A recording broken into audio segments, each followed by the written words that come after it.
Welcome to Certified Data Engineer Associate DEA-C01 Practice Exam Number 7. You'll get 30 exam-style questions. I will read each question, then give you a 10-second countdown to review the answer choices on screen. Feel free to pause the video if you need longer. After each countdown, I will reveal the correct answer and explanation. Question 1. A data engineer at Fabricam Inc. manages a data lake with over 2,000 tables in AWS Glue Data Catalog. The organization is onboarding 50 new data analysts across 8 departments, each requiring access to different subsets of tables based on their department and data classification level. The engineer needs to implement a scalable access control strategy using AWS Lake Formation with minimal ongoing administrative effort. Which approach should the engineer use? Select 1. Review the answer choices on screen.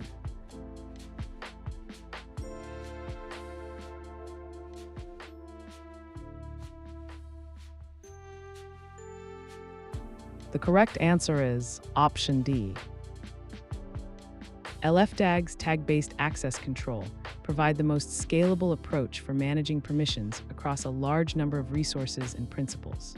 By defining LFDAGs such as department equals engineering and classification equals restricted, and assigning them to databases, tables, and columns through inheritance, the engineer can grant permissions using tag expressions rather than individually specifying each resource.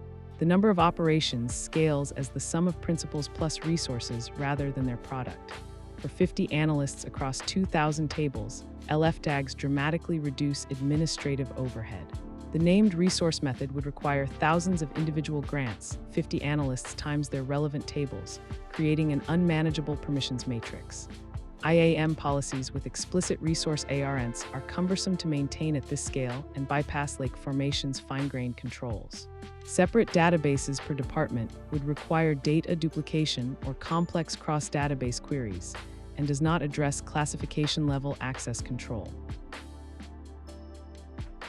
Question 2. Litware Financial processes transaction data using a Glue ETL job.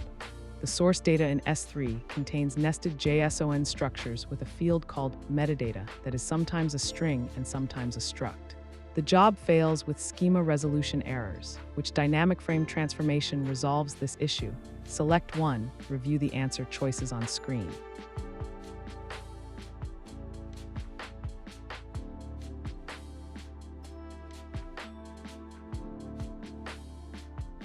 The correct answer is option B.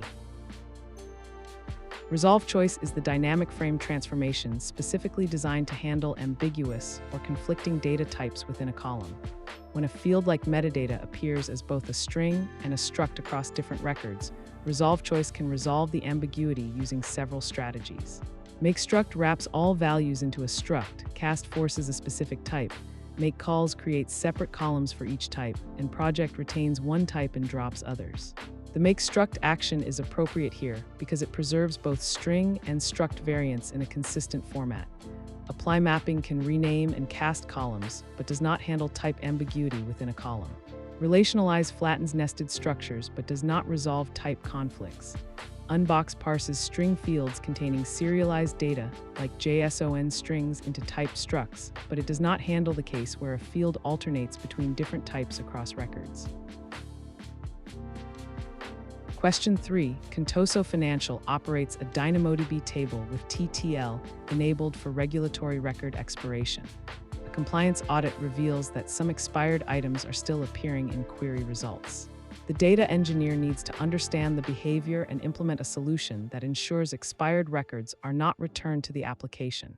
Which explanation and solution are correct? Select 1. Review the answer choices on screen.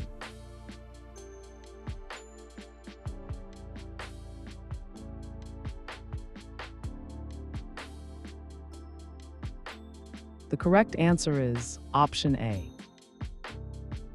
DynamoDB TTL deletions are processed asynchronously in the background and can take up to 48 hours after the expiration timestamp. During this window, expired items remain in the table and are returned by queries and scans.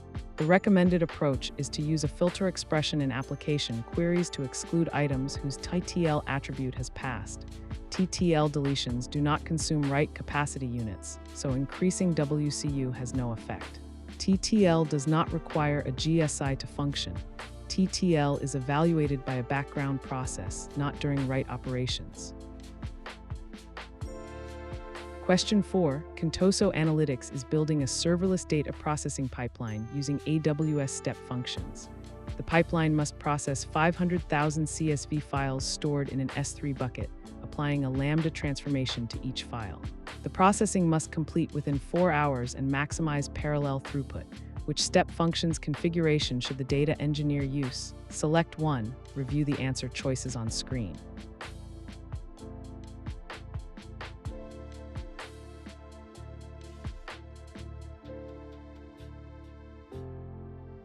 The correct answer is option B.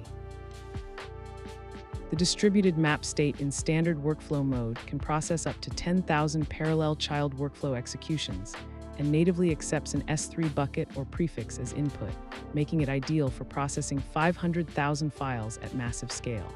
Inline map state is limited to 40 concurrent iterations and is designed for small datasets, making it insufficient for 500,000 files. A parallel state with nested maps adds unnecessary complexity and still faces the inline map concurrency limits. Distributed map mode is only supported in standard workflows, not express workflows, so the express workflow option is invalid. Question 5. Tailspin Media operates a QuickSight dashboard connected to an Amazon Redshift data warehouse containing 500 GB of sales data. Dashboard users report slow load times during peak hours when multiple analysts access the same dashboards simultaneously. The data engineer needs to improve dashboard performance while minimizing costs. Which 2 actions should the data engineer take? Select 2. Review the answer choices on screen.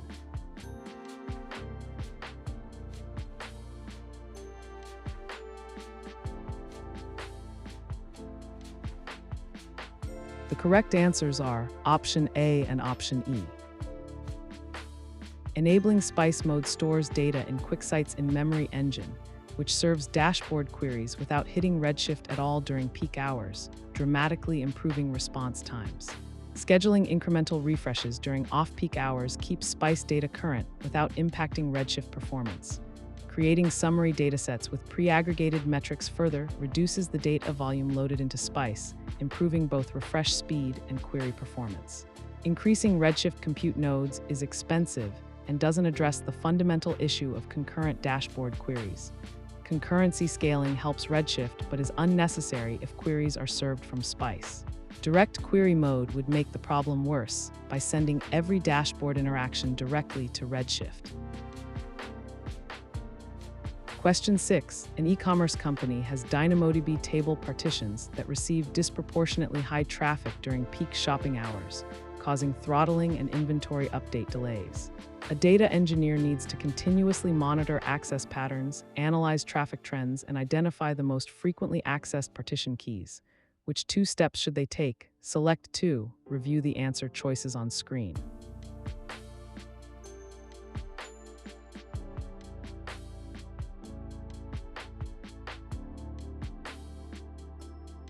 The correct answers are option A and option B.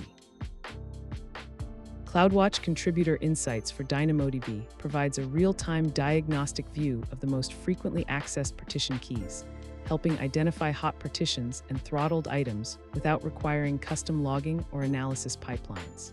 This directly addresses the requirement to monitor access patterns and identify problematic partition keys.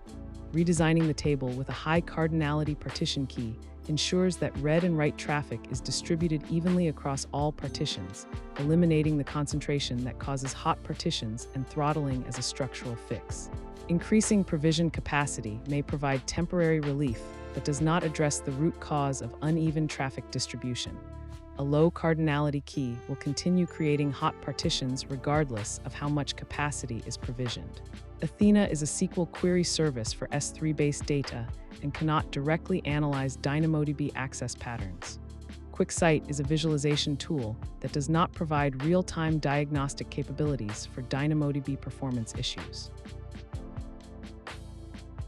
Question 7. Adatum Logistics operates an Amazon Aurora PostgreSQL global database with a primary cluster in ACS-1 and a secondary cluster in EU West-1 for disaster recovery. During a regional outage in AWS-1, the team needs to promote the EU West-1 cluster.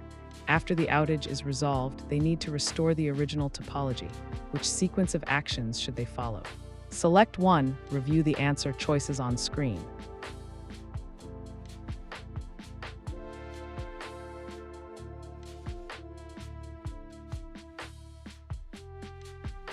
The correct answer is option B.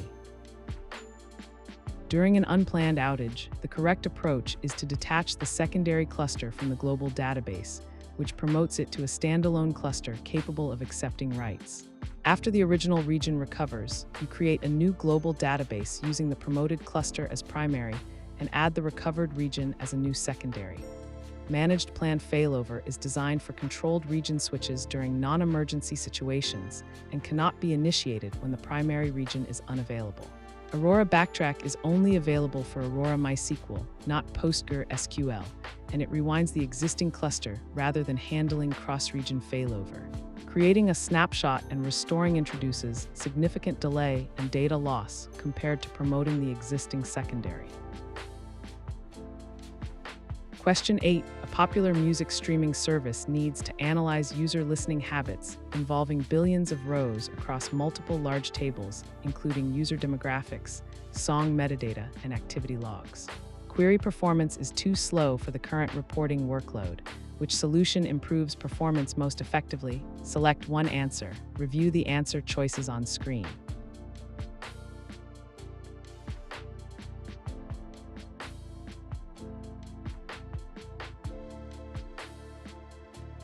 The correct answer is option C. Materialized views in Amazon Redshift pre-compute and store the results of complex queries, including multi-table joins and aggregations, at creation time. Subsequent queries against the materialized view retrieve pre-computed results directly rather than re-executing the expensive underlying query. Redshift can also automatically rewrite eligible queries to use materialized views even when the query does not explicitly reference them. An incremental refresh keeps the results current as base tables change. Elasticache is an in-memory key-value cache suitable for application layer caching of specific lookup results, but cannot execute or pre-compute complex analytical SQL across multiple large tables. Aggregate view is a DynamoDB concept unrelated to Amazon Redshift and does not exist as a Redshift feature. Scalar UDFs execute custom logic on individual rows and return single values. They do not improve the performance of large multi-table join queries and cannot parallelize across the dataset like materialized views. Question 9. A data engineer at Tailspin Gaming is building an event-driven pipeline. When new game session files land in an S3 bucket, the pipeline must trigger an AWS Glue ETL job to process the files. The team wants to detect new files with the lowest possible latency and avoid unnecessary Glue crawler runs. Which approach should the data engineer implement? Select 1. Review the answer choices on screen.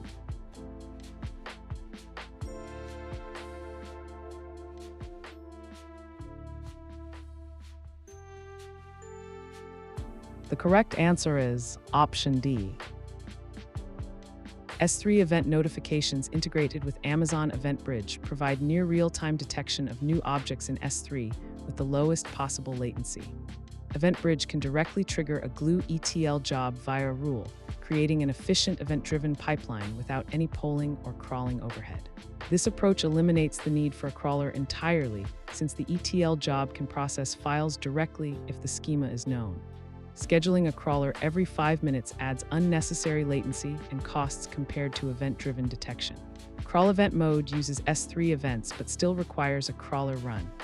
A Lambda function on a schedule introduces polling overhead and minimum 1-minute latency. S3 inventory reports are delivered at most daily or weekly, not in real time, making them unsuitable for low-latency detection. Question 10. A large-scale data analytics company needs to configure Amazon EMR to use Amazon Aurora as an external Hive metastore so that metadata persists after cluster termination.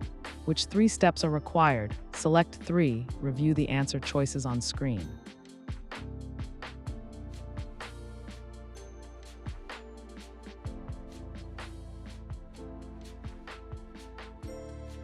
The correct answers are option A and option B and option C. Using Aurora as an external Hive metastore requires 3 foundational steps. First, an Aurora MySQL or PostgreSQL database must be created to physically store the metastore tables. Second, the security groups for both the EMR cluster and the Aurora instance must be updated to permit JDBC traffic between them, as security groups control network access at the instance level. Third, the JDBC connection parameters in Hive SciTextML must be updated to point Hive to the Aurora endpoint, as this is where Hive reads its metastore configuration. Configuring the Glue data catalog is an alternative metastore approach and is not part of the Aurora metastore setup. Cross-account access for EMR serverless and the Glue data catalog applies to a different architecture involving Glue, not Aurora. Avoiding concurrent writes is an operational guideline for safely sharing the metastore between clusters, not a configuration step required to set it up. Question 11. A company needs to implement a data quality system in Amazon Redshift that validates the stock quantity column contains positive integers and the product category column has no null or empty values with minimal operational effort. Which approach is most effective? Select one answer. Review the answer choices on screen.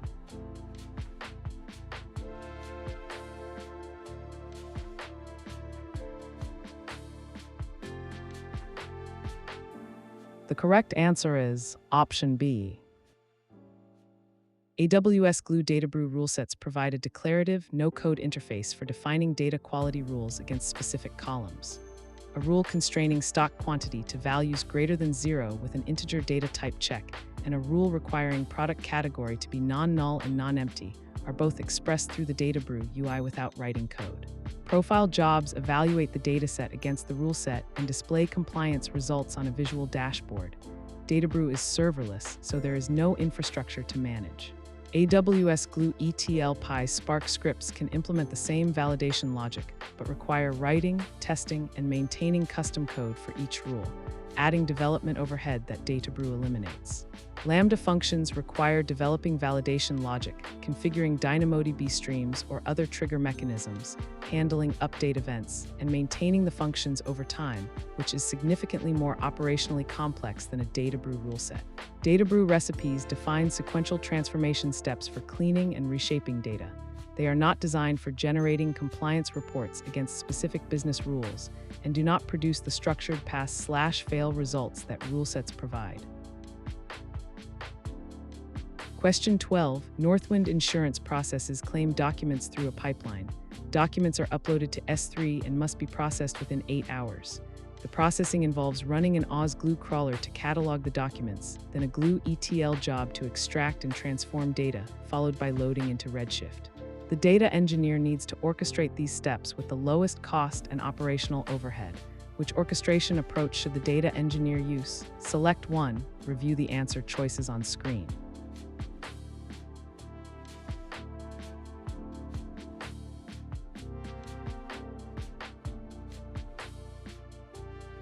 The correct answer is option A. AWS Glue workflows provide native orchestration for Glue crawlers and ETL jobs at no additional cost beyond the Glue resources themselves. Workflows use triggers to chain crawlers and jobs in sequence, which perfectly matches the requirement of running a crawler followed by an ETL job. Since the entire pipeline uses Glue components, using Glue workflows avoids the additional cost of step functions, per state transition pricing, or MWAA, continuously running airflow environment with minimum infrastructure costs. Step functions would work, but introduces per state transition costs that are unnecessary when orchestrating only Glue native components. MWAA has the highest operational overhead and cost since it requires a continuously running managed airflow environment with private subnets and NAT gateway. Event Bridge with Lambda adds unnecessary complexity and Lambda invocation costs for a simple sequential workflow. Question 13. Tailspin Corp has a data mesh architecture where multiple AWS accounts produce and consume data. The central governance team in Account A manages data sharing through AWS Lake Formation. A producer team in Account B wants to share a Glue data catalog table with consumers in Account C the governance team wants to use LFDAGs to manage permissions. Which two constraints must the teams account for when implementing this cross-account sharing? Select 2, review the answer choices on screen.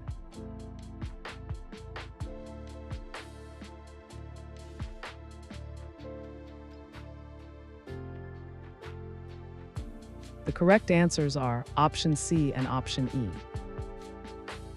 When sharing data catalog resources cross-account using lake formation, the consumer account must accept the AWS RAM resource share before it can access the shared resources. This is a required step in the cross-account sharing workflow. Additionally, AWS Glue ETL jobs require full table access, meaning the Glue ETL role must have permissions to all columns in a table. If LFDAGs restrict column-level access, the Glue ETL role may lose full table access and jobs will fail. This is a documented limitation of lake formation column-level security with Glue ETL. LFDAGs created in one account cannot be directly assigned to data catalog resources in another account because tags and resources must exist in the same account.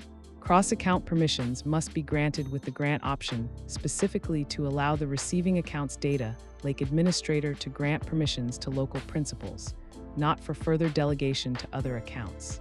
LFDAGs from one account cannot be used directly on shared resources in another account, since each account must create its own LFDAGs for local resource link management. Question 14. A data engineer works on an ML project requiring both low-latency real-time feature access for model predictions and batch feature access for model training. Which Amazon SageMaker feature store mode should be used? Select one answer. Review the answer choices on screen.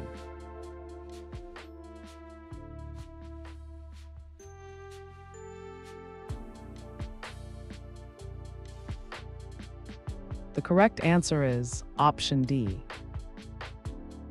Amazon SageMaker feature stores online and offline mode simultaneously maintains both an online store optimized for low-latency millisecond reads needed for real-time model inference and an offline store backed by S3 that supports large-scale batch retrieval for model training and batch inference. Enabling both modes ensures features are available for real-time predictions and for training pipelines without needing to maintain separate systems or synchronize data manually. Online-only mode provides fast real-time access, but cannot serve the large batch queries required for model training at scale. Offline-only mode supports batch training workloads, but cannot provide the low-latency feature retrieval needed for real-time predictions. There is no standalone batch mode in SageMaker feature store. Batch ingestion is a method of populating the offline store, not a mode of the feature store itself. Question 15. A data engineer at Tailspin Corp needs to securely connect an AWS Glue ETL job to an Amazon RDS PostgreSQL instance in a private subnet. The Glue job also needs to write output to an Amazon S3 bucket. The VPC has no Internet Gateway or NAT gateway. Which combination of networking configurations must the data engineer implement? Select 2, review the answer choices on screen.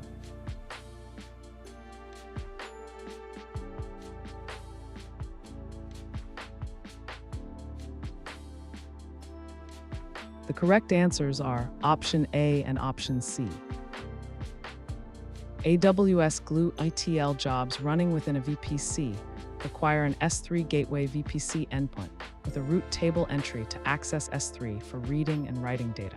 The S3 gateway endpoint is free and provides private connectivity to S3 without requiring internet access. Additionally, Glue requires a self-referencing security group rule that allows inbound TCP traffic from its own security group, which enables communication between Glue workers within the VPC. Attaching an internet gateway contradicts the requirement of having no internet gateway and introduces security concerns. A NAT gateway would provide S3 access, but is unnecessary when a free S3 gateway endpoint is available and adds ongoing costs. Disabling VPC DNS resolution would break Glue's ability to resolve endpoint hostnames, and an interface endpoint for S3 is more expensive than a gateway endpoint for this use case. Question 16. Fabricam Analytics has an Amazon S3 data lake encrypted with SSCKMS using the default AWS/S3 managed key. the company needs to share specific datasets with a partner organization in a different AWS account. The partner reports access denied errors when attempting to read the shared objects despite having a correctly configured bucket policy granting read access. What is the root cause of this issue? Select 1, review the answer choices on screen.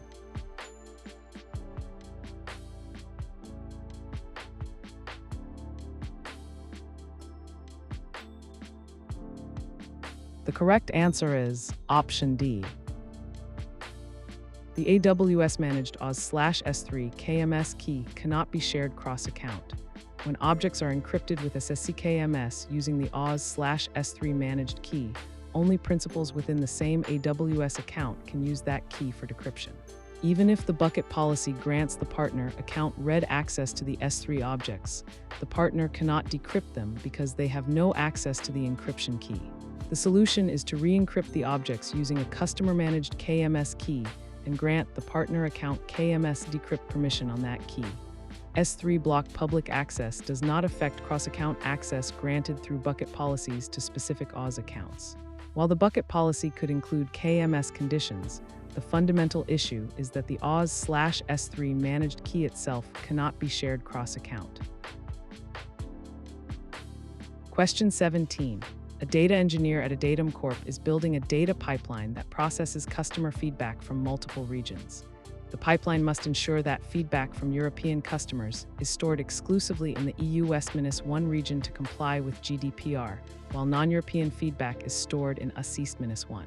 Data arrives as JSON messages in an Amazon Kinesis data stream in AWS-1. Which approach should the data engineer use? Select 1, review the answer choices on screen.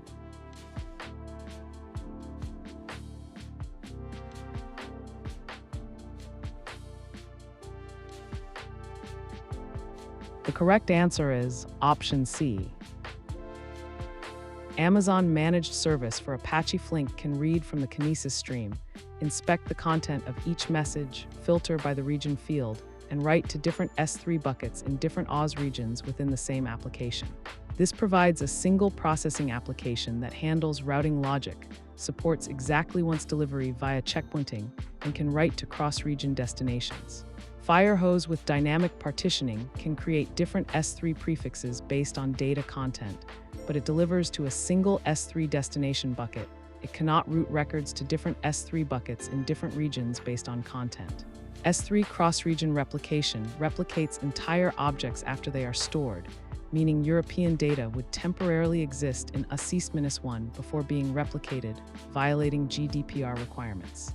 Creating separate streams adds complexity and requires maintaining the Lambda routing logic, and the data would still initially land in AWS-1 before being republished. Question 18. A data engineer needs to execute multiple tasks concurrently within an AWS step function state machine to decrease overall processing time. Which state type enables concurrent execution? Select 1 answer. Review the answer choices on screen.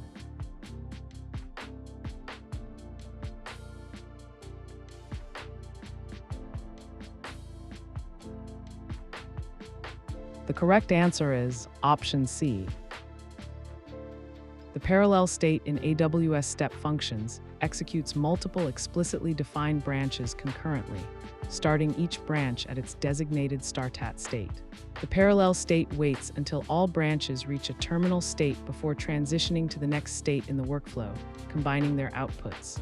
This is the correct mechanism for running independent tasks simultaneously to reduce total processing time.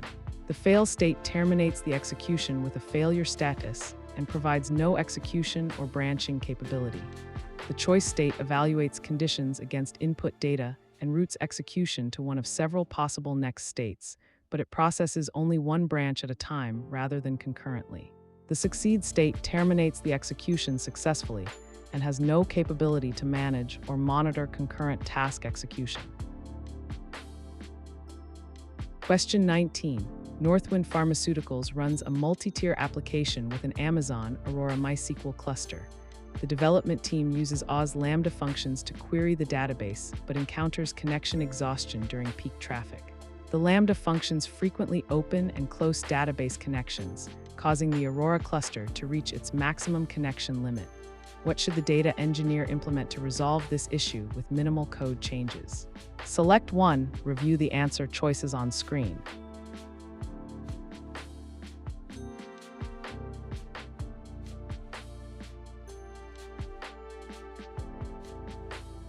The correct answer is option B. Amazon RDS Proxy provides connection pooling and multiplexing that efficiently manages database connections from Lambda functions. RDS Proxy maintains a pool of established connections to Aurora and shares them across Lambda invocations, dramatically reducing the connection count on the database. Lambda functions only need to change the database endpoint to the proxy endpoint, requiring minimal code changes. Increasing max connections does not solve the root cause and can degrade database performance. Connection pooling within Lambda functions is ineffective because each Lambda execution environment has its own memory space, preventing connection sharing across invocations. Aurora serverless V8 does not provide unlimited connections and would still face the same connection exhaustion problem. Question 20. Adatum Commerce is building a data lake on Amazon S3. The team wants to implement Apache Iceberg table format for their analytics tables stored in the data lake. They need to perform update and delete operations on historical data, query previous versions of data for auditing, and evolve the table schema without rewriting existing data files. Which combination of AWS services should they use to achieve this? Select 2, review the answer choices on screen.